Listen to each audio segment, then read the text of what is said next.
Welcome to FYI, the 4-Year Innovation Podcast. This show offers an intellectual discussion on technologically enabled disruption, because investing in innovation starts with understanding it. To learn more, visit arc-invest.com. ARK Invest is a registered investment advisor focused on investing in disruptive innovation. This podcast is for informational purposes only and should not be relied upon as a basis for investment decisions. It does not constitute, either explicitly or implicitly, any provision of services or products by ARK.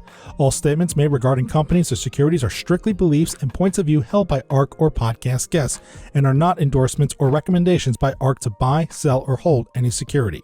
Clients of ARK Investment Management may maintain positions in the securities discussed in this podcast. Bitcoin is a relatively new asset class, and the market for Bitcoin is subject to rapid changes and uncertainty. Bitcoin is largely unregulated, and Bitcoin investments may be more susceptible to fraud and manipulation than more regulated investments. Bitcoin is subject to unique and substantial risks, including significant price volatility, lack of liquidity, and theft. Bitcoin is subject to rapid price swings, including as a result of actions and statements by influencers and the media, changes in the supply and demand of Bitcoin, and other factors. There is no assurance that Bitcoin will maintain its value over the long term. ARK strongly encourages any investor considering an investment in Bitcoin or any other digital asset to consult with a financial professional before investing. All statements made regarding Bitcoin are strictly beliefs and points of view held by ARK and/or podcast guests and are not recommendations by ARK to buy, sell, or hold Bitcoin. Historical results are not indications of future results. Welcome to FYI, the For Your Innovation Podcast. I'm Brett Winton, ARK's Chief Futurist. On this year's final episode of FYI, we'll be taking the opportunity to highlight some of the best moments from throughout the year. While we're grateful for every single guest that has joined the For Your Innovation Podcast, here are some of our favorite moments. First, we chat with SoFi's CEO Anthony Noto and learn how he managed to diversify SoFi's product line from beyond its start as a student loan platform and why Anthony felt he needed to purchase the rights to a stadium to grow SoFi's business.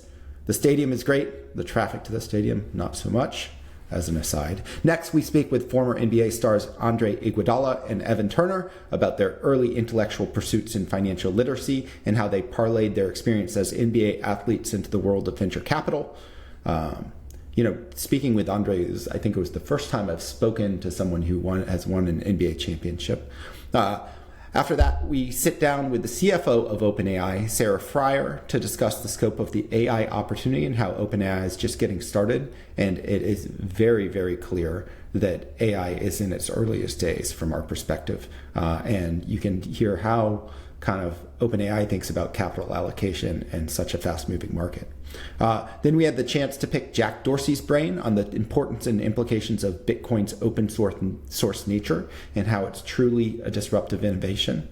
In fact, as I've described it, probably measured over an appropriate time span, Bitcoin is the most critical innovation in that it allows capital to flow most freely to any idea that deserves being capitalized.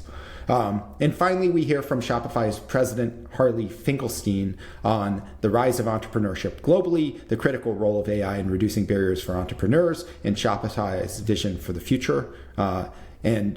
He hints at kind of the direction that we really think that commerce is going, which is having AI purchasing agents purchase things for you. And so having an AI personal shopper, we think will change both how consumers think about buying things, but also the economics of providing a shopping platform. This is a packed episode, so get ready and enjoy, and we will see you in 2025. First, we have FYI episode 217 with Anthony Noto. SoFi underwent significant growth from the time you joined as CEO in 2018 to today, right? You led its transformation from a student loan destination to a comprehensive financial super app. Can you give us an overview of your journey over the past 6 years and share how the digital wallet landscape evolved from your seat? Yeah, and I really love your characterization as a digital wallet because I think of it in a very similar way. And you have everything in your wallet. You have access, hopefully, to all of your assets and all of your money and other important things as relates to your financial life. It really started for me in October of 17. I was at Twitter. I was the chief operating officer. We'd gone through a really tough 4-year transition. And that fourth year was our first year in which we started to see an emergence of growth again. And we were going to be GAAP profitable in the fourth quarter. And I get a call from a recruiter. And I said, I have no interest in leaving Twitter. We finally got to the point where I'm having a lot of fun. We're going to have great results. And all the changes we've made are really paying off. And the recruiter was very persistent and kept calling and told me that I was offending the board of directors at SoFi. Many of people I knew for not even looking at it. It was a CEO job and I was a COO. So why wouldn't I want to be CEO? So I finally dug into it. And as I dug into it, and this will tie back to when Kathy and I first met, it caused me to take a step back and say, why isn't there an Amazon of consumer financial services? Yes, there's PayPal and there's Square, but there's no like all one-stop shop for everything you want to do in your financial life. And the second question I asked is, would that be interesting? Would that be valuable? And the cohort of people I thought it would be valuable for were people like my brothers. They did well academically. They did well professionally. They were making $150,000 to $400,000 a year, but they were struggling to live the American dream. They couldn't have the size house they wanted or number of kids or the career or the location. And so I went to the board and I basically pitched, let's build a relationship financial services company, someone that can help me get my money right across everything I do so I can live the American dream. I can get the payoff for doing well professionally. And I explained to the board that in order to do it, we had to do everything. We had to do loans, checking, savings account, credit card, investing, insurance, because each one of those is an important cog to your overall financial profile. And if you don't manage all of them right, for example, you overpay for a house, you'll never have enough discretionary spending because your mortgage is so high to invest in your 20s. If you don't invest in your 20s, you can't catch up later. The compounding effect gets lost, and that's an optionality value that you lose. Similar, if you overpay for college, you'll struggle to be able to own a home, which is an important economic asset to have and an emotional asset to have. So I pitched the board on that complete strategy, which is what we've deployed since then. And then I also explained to them we'd lose $400 to $500 million the first year, a couple $100 million the second year, third year maybe 100 to 200 million, and then in the fourth and fifth year start to get to below $100 million. And I think I said we wouldn't be profitable until probably 2025, and we got there in 2024. Fortunately, I'd say the how it's unfolded is completely different than anyone could have imagined. The first year rates were going up significantly. Supposed to be rate increases in 18 and 19. Turned out we got to the first quarter of 19 and we went to rate decreases, not increases.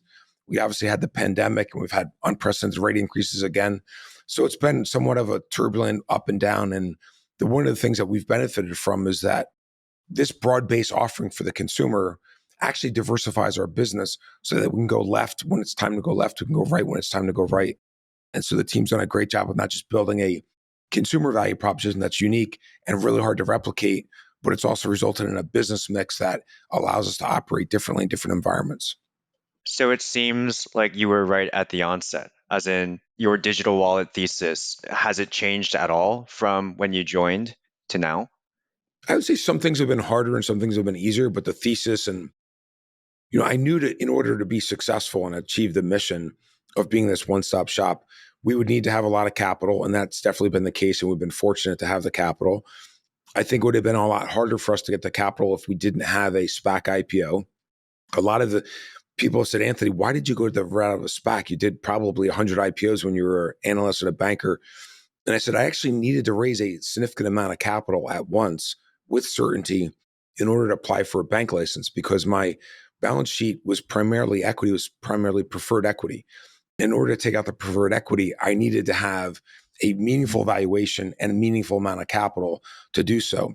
And so that was a challenge that wasn't anticipated, but the SPAC enabled that to happen. And it was a very unique product for us and worked out quite well. And even from a lending CAC, you're far more efficient than, say, the legacy incumbents. How much do you attribute that to your marketing strategy?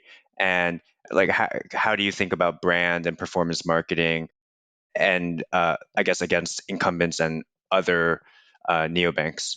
Yeah, so I was presenting to our board in the beginning of 2019, and I said something like the plan for the year, and we were going to roll out SoFi Money, SoFi Credit Card, SoFi Invest that year, SoFi Relay. And I was really proud of that. We built it all. It's about to roll out. And I said, it's a matter of when, not if. And everyone's like, when, not if what? I said, we become a top 10 financial institution. They said, why are you so confident? You haven't even launched the product yet. And I said, we designed them to be the best. And they're going to be the best. We will not stop until they're the best. We'll run hard every day. We'll iterate every day. The only thing standing between us and actually getting there is building trust, is building a household brand name. So, there's a thing called unaided brand awareness. It's measured by asking someone the question, when you want to use a financial services product, name 3 companies. Well, when I got to SoFi, if you asked 100 people that question, 2 would say SoFi. And so I did an analysis of Citi, JP Morgan, Wells Fargo, Bank of America. There are between 25 and 45% of their brand. 100 people would say their names. I said, we have to become a household brand name like them. And if we do, our products will be top of mind and they'll be used. And it was literally at that moment that I said to myself, we got to do that damn LA stadium naming rights deal because it will instantly make us credible because the NFL. Also, I felt it was the most ambitious stage on the world, and we'd have acts like Taylor Swift and the World Cup and the Olympics and the Super Bowl and the college football championship.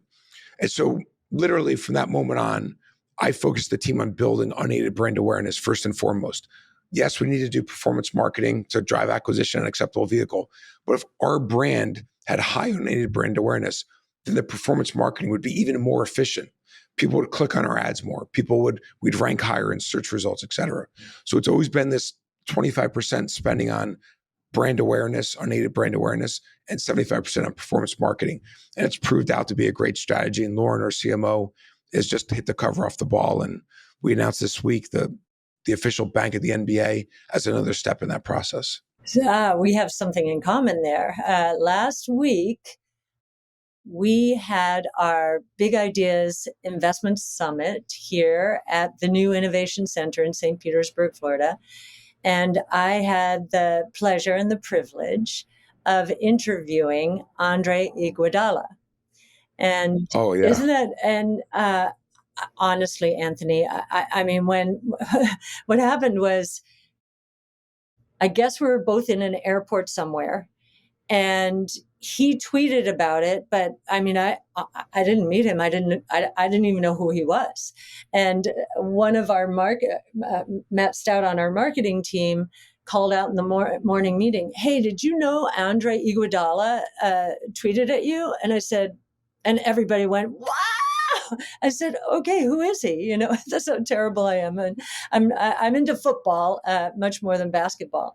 But we had the most amazing discussion. What a wonderful person he is. But do you know he's the president of the Players Association for the NBA? Yeah, I think that's fabulous. Andre is a great person. He's obviously a great athlete, great teammate, but he's a great father and a great investor. I've gotten to know him out here in California.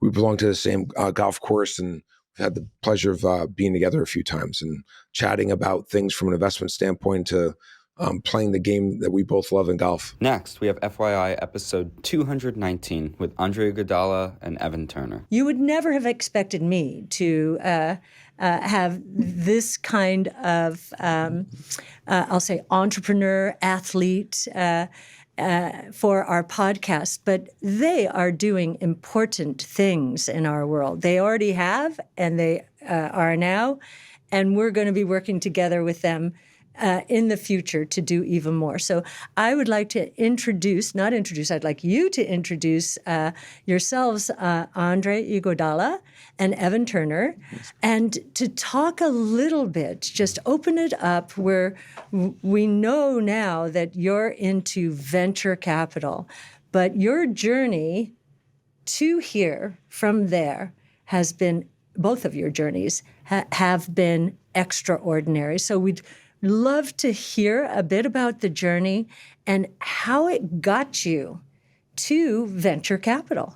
Well, Evan's a much better storyteller than I am, so I'm gonna go first. I think we both have an intellectual curiosity to us from a very young age, and it's interesting how we became teammates in Philadelphia and having to maneuver around that environment and the sentiments of being a professional athlete, the perception that's placed on you depending upon your performance, and how it started off as like a small riff because we were in similar positions. We're fighting for basically the same minutes, which is the same stats, which I'm gonna be unreasonable and very arrogant. But it could equate to the same. We're fighting for the same salary. Yeah. There's a salary cap, and there's only so much of a threshold you can take up, and how to turn into an everlasting friendship. And I think that speaks to who we both are and how we both think. And it's hearing his youth and how he grew up, and then myself. It was just a lot of curiosity.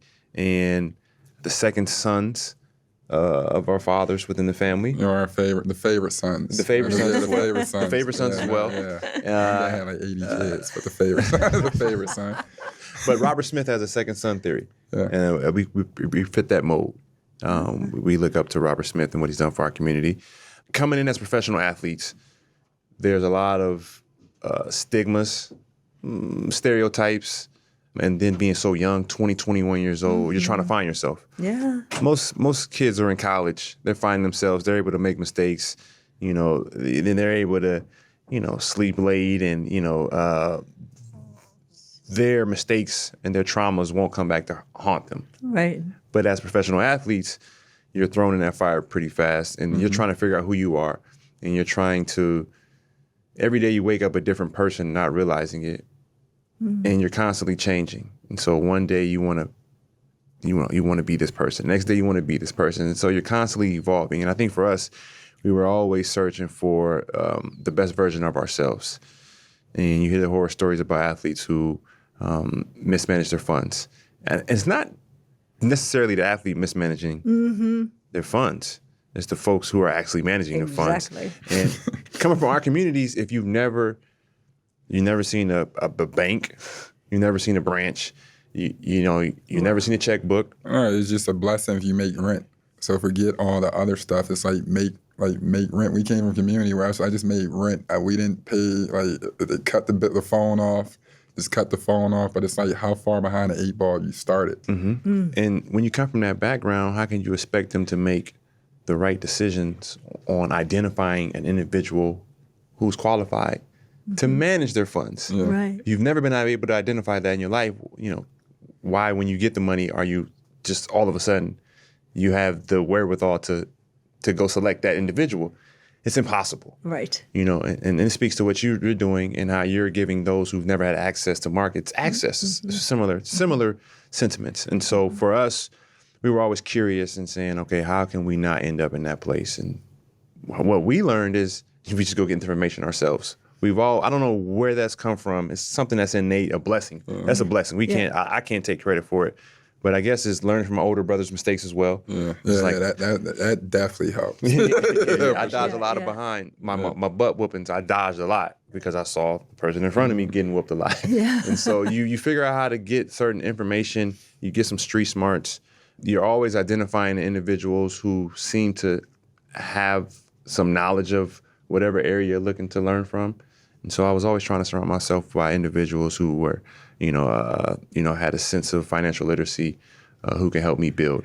And that's the long part of the story. Because from there, learn the public markets. Then you was like, what is private? What's this word private mean? Never heard of this word before. Yeah. And then you just go down the rabbit hole. We spoke about the rabbit hole this morning. And I just went down a rabbit hole. Once you're addicted, what have the challenges been like in the venture world? And have you pulled from your life and the court, to try and conquer those challenges? I think there's so many parallels. I think one that comes to mind immediately is, perception. And so as an athlete going into other spaces, there's uncertainty and there's doubt.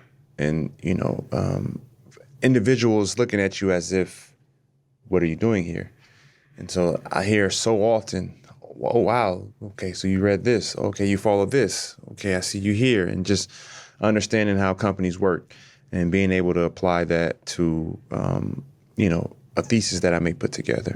Or even in this role that I'm in as executive director, I'm actually going through budgets, and I'm actually picking them apart a little bit. And I surprised myself because I've been on the tech side and I've seen, well, they're putting perspectives together over the next 5 to 10 years.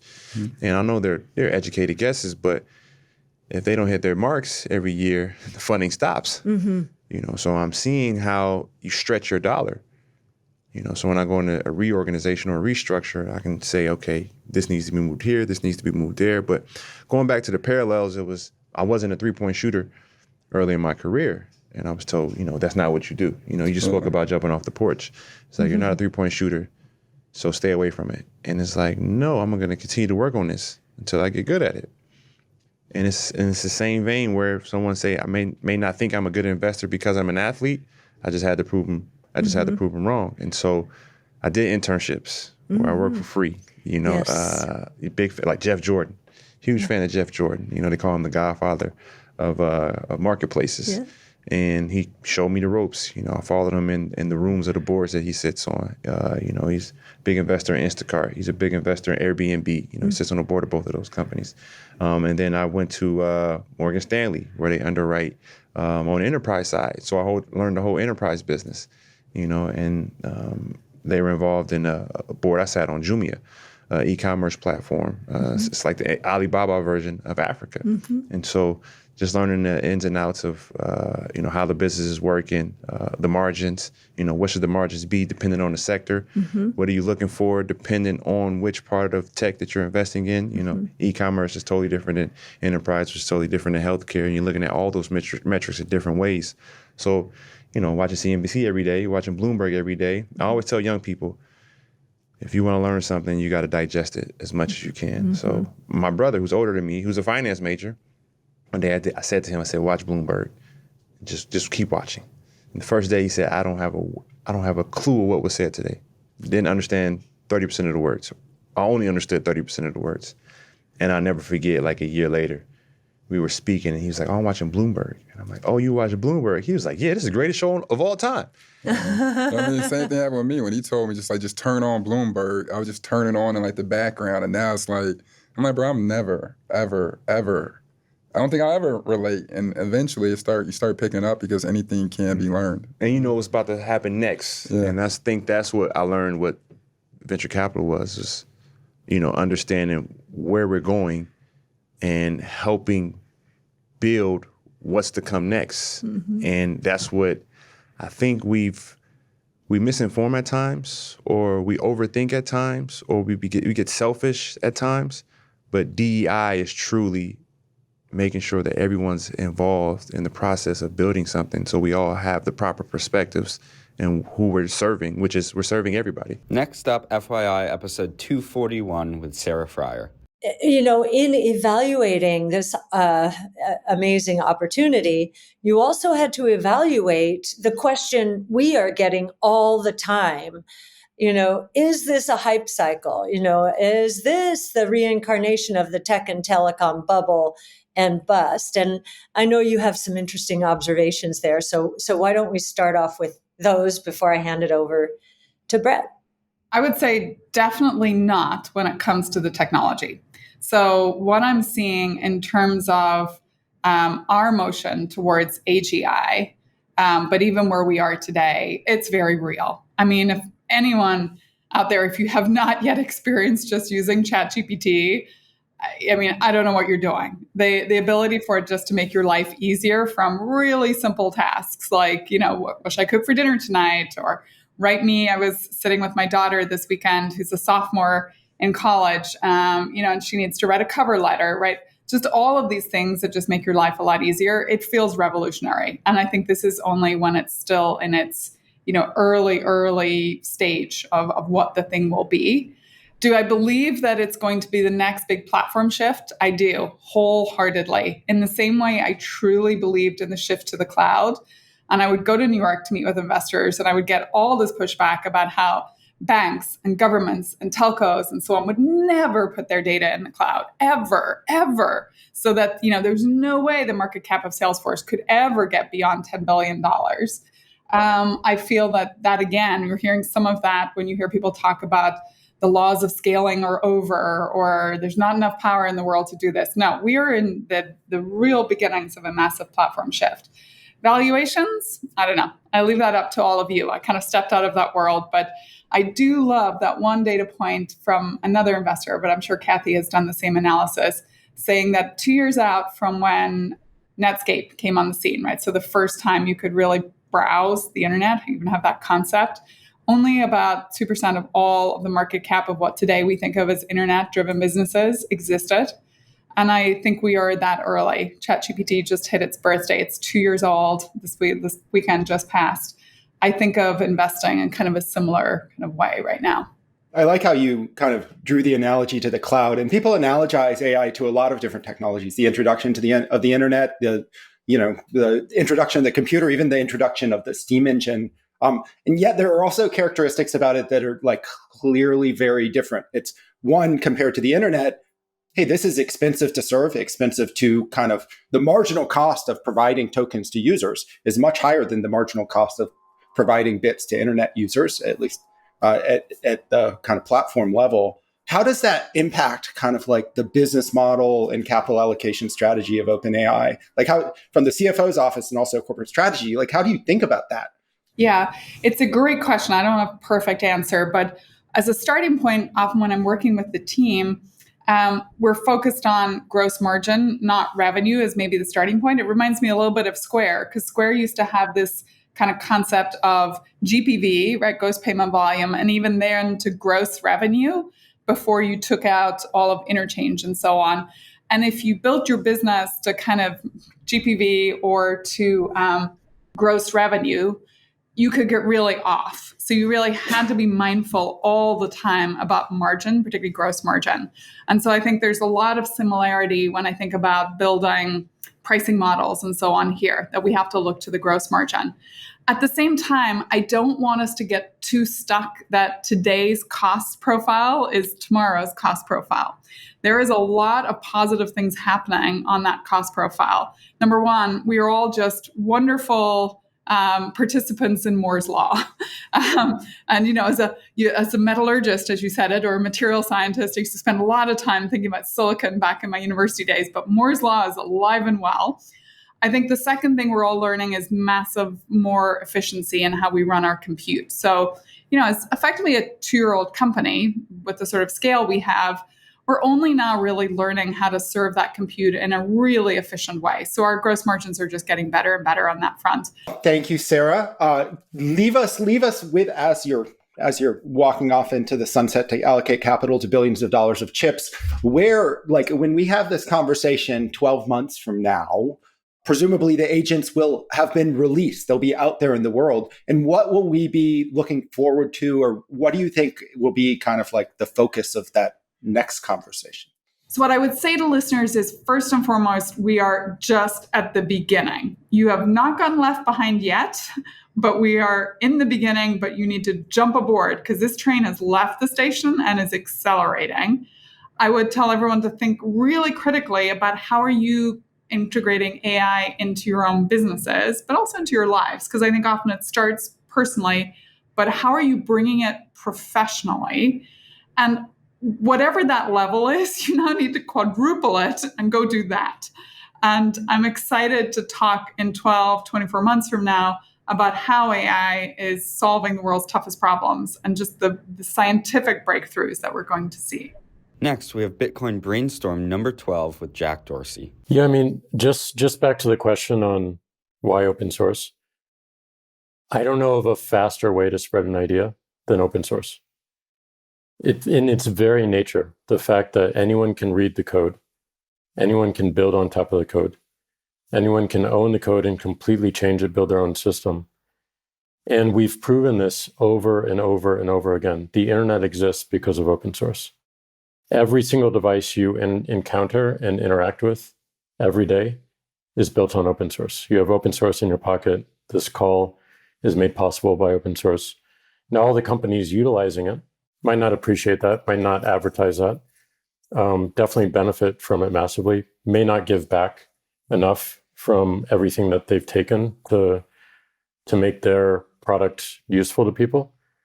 But everything we do in this world today is at the result of some programmer wanting to learn something, being gracious enough to give it away for free in order to learn more and to learn faster and to spread an idea. And I just don't, there's no other development model that I've seen that allows such a velocity as open source. The second thing is we're talking a lot about permissionless technologies. Matt calls them freedom technologies. I'm going to focus on permission. A lot of the interactions we have in this world, we require permission from the government, from a corporation, from ourselves, maybe, in order to speak in the way that we want or act in the way that we want. But if we're going to build permissionless technologies, we need a permissionless development model. And open source is the only way to do that. You don't need anyone's permission to take the code, to change the code, to add code to it, to remove code, to build a completely separate project and distribute it to people. And I think that parallel is really important. Like, you just can't build permissionless technologies, no matter how hard you try to prove them or advertise them as such, without having permissionless development models. And then the third that I also think is critical and has been mentioned is the ownership aspect. The fact that this is not just open software, not just transparent that you can read the code, but it's normally free as well.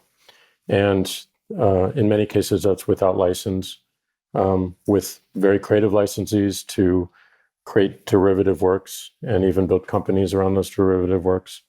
It's not always consistent, but the fact that we have a legal structure around ownership for this free and open software is really important, really critical, and should also be defended. And it's been under attack recently. The recent Craig Wright shenanigans that we just defeated was an attack not on Bitcoin, it was an attack on the open source development model. Like, all of open source development model was at risk if he won those cases. And there will be more attacks. That's not it. There will be more sophisticated adversaries. And, as we continue this discussion, it's not just about funding open source developers, but all the mechanics and the infrastructure around that, including legal defense, including policy and regulatory pushback for people who are not, who hate this stuff. They don't want to do it with anything legal.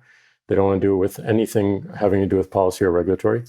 So much so that we've had a number of, and Mike can speak to this, we've had a number of developers leave Bitcoin development entirely for the fear of being sued, or in the worst case, having some other penalty put upon them. So as we think about open source and what it takes to fund it in a way that these developers feel independent, like, I think it's also important to consider all the infrastructure around them and where the gaps are. And that's what concerns me the most moving forward is those gaps, because you can't attack the model, because it is so permissionless and free, you're going to attack where the model intersects with society and where it intersects with the law. And that's where we haven't done enough work to really define the defenses that folks need to continue this work. And if we don't figure it out, then again, the open source development model is under attack, and something that could not go away technically, but go away because no one wants to work on it because they don't want to take the risk. And that's super scary. And like, we're seeing more and more of those adversaries as we go on year by year. May I pipe in here just in, the adversaries and how they might change over time? Just for our listener base, what's gone on in the financial markets is unbelievable. This idea that the Mag Six, the Magnificent Six, would represent such concentration. They account for 45% of the average large cap growth manager's portfolio. And these ecosystems, for the most part, are closed. And sort of the centralization vector and the power structure. I mean, this is typically a very unhealthy development unless something is going to change it. And what's very interesting in looking back in history, going back into the Great Depression, as new technologies were evolving, telephone, electricity, and internal combustion engine, The same concentration had taken place because everyone was afraid to invest in almost anything. Was it going to go bankrupt with unemployment up at 25% and GDP down 30%? But what happened was these new technologies created an environment where the mega cap stocks actually started to underperform dramatically because these new technologies were taking over. And I think you've just described why or why and how we should be thinking that way now as well, and how we should protect it. Yeah, totally. I don't think we have enough people thinking about it, to be honest. And there's certainly very, very few companies doing it. And I do think they have a moral responsibility, especially if they're working with these technologies. But you have to drag them along currently. And we just need a few more to really inspire that momentum. And I think it will compound. But I'm not just talking about the recent batch, like it's the Googles, the Microsofts, the Netflixes of the world, who their entire business is attributable to open source success and open source platforms. And a lot of those companies do give back meaningfully to open source. But at the size and the scale that they are, it could be a much, much higher percentage. That's very interesting. Finally, we have FYI episode 239 with Harley Finkelstein. I think the headline from, Q3 was that entrepreneurship is on the rise, global commerce is on the rise, and that Shopify is gaining share in a very large market. I think the thing that most investors and certainly analysts were looking for is whether we were able to deliver both on growth and on margin. And I think we did that. GMV, which is a proxy for how merchants on Shopify are doing, was up 24%. That's actually the fifth consecutive quarter where GMV was greater than 20%. It was about $69 billion. Revenue was $2.2 billion, which was up like 26% or so. Gross profit grew 24%. Operating income doubled from last year. But I think the thing that a lot of, it seems like a lot of people cared to learn about was really free cash on margin, which expanded to 19%. And we're really happy with that free cash on margin because it allows us to, grow the business and invest in the future. And then maybe the only other thing that, I thought I was really excited to share with everyone was that we are seeing more merchants come to Shopify across more verticals, more industries, more geographies. The vertical thing is not new. We've always had, like scrub companies like Figs to, food companies like ButcherBox to companies like Gymshark that are in the apparel industry. But I think the industries was interesting. I think geographies was interesting. On the industry side, seeing more growth come from B2B, I think was really, people were excited by that. B2B GMV grew like 145%. And then larger merchants had come on. We've been working on the enterprise side for almost since the IPO. Initially, it was merchants who started on Shopify that grew really large, and we wanted to make sure they had a place to graduate to on Shopify. But in the last 5 years or so, we've seen these iconic, legendary brands. This quarter alone, Reebok, Off-White, Lionsgate, Hanes, On Running, one of my favorite brands, Victoria's Secret, all came to Shopify too. And so I think the story this quarter was a company that is able to grow the top line, grow, have great profitability to reinvest in the business, but also increase the amount of on-ramps into Shopify, not just e-commerce in North America, but rather global commerce everywhere. You laid out kind of this vision, or Shopify laid out a vision for getting into B2B, getting into enterprise, at least a year ago. And I'm sure it's been strategic works for a while. Why is that working? Usually, it's sometimes self-serve kind of businesses have trouble kind of branching into those kind of high-touch relationships where they expect more customization or they expect more kind of like maybe bells and whistles. Like, how have you been able to kind of bridge that gap? I think a challenge is that a lot of companies that start in the SMB segment have a really tough time moving up market. What often tends to happen is they just kind of move up market entirely and they forget about that sort of SMB segment. That was never our intention. Our intention was always to kind of stretch up market. And the strategy is that, what if we made Shopify the place where everyone that has an idea in the shower in the morning starts their business? We know that not all business will succeed, but the ones that do offset the costs of the ones that don't, and over time will stay with us for a very long period of time and take more of our solutions and more of our products. And it's almost like sort of think of like an annuity that like we are still making money from cohorts that signed up with us 10, 12, 15 years ago. So we believe in the SMB segment. We think it's really important. But at the same time, we wanted to create more of these kind of growth levers on the company so that it's great when Ben Francis, who's the founder of Gymshark, when he grows Gymshark to be $1 billion brand, the fact that he stays with Shopify, we love that. Or Trina at Figs, or any of these kind of homegrown success stories, Ronnie at Kith, for example, or those are amazing. But when Glossier, who famously builds a very large engineering team, decides, hey, we're a cosmetics company. We don't really need to have hundreds of engineers running our own e-commerce stack. We want to go to Shopify because we think they're going to future-proof our business. They're resilient. They understand the future of retail is retail everywhere, online, offline, everywhere in between. That's when this thing gets really interesting. And so the key from a product perspective is that the complexity of Shopify, it almost needs to reveal itself over time. It can overwhelm those small businesses because they'll never get started. It'll be, it's like the paradox of choice. It's just, they won't do anything. So we wanted to make it so that you can get started, but then as you grow to become a multi-billion-dollar company, you never have to leave. And what has started happening, I guess in the last 4 or 5 years, is that we saw companies like Mattel and companies like Staples and companies like Authentic Brands Group come to us and say, look, we have a business that's at scale. We just want to make sure that as we grow, we future-proof our tech stack. Meaning, when there's a new channel to sell on, we want to be able to sell there, whether it's Instagram commerce or YouTube live selling or selling on TikTok or an integration to Pinterest or Spotify. And so we've really thought about ourselves as shifting from being an e-commerce provider for small businesses to really being a retail operating system for business of all sizes. And specifically to your question, why is that important? It's because there's now so many different on-ramps into Shopify. Each on-ramp is a solution to a particular problem. I want to sell offline. I want to sell online. I want to sell on Instagram.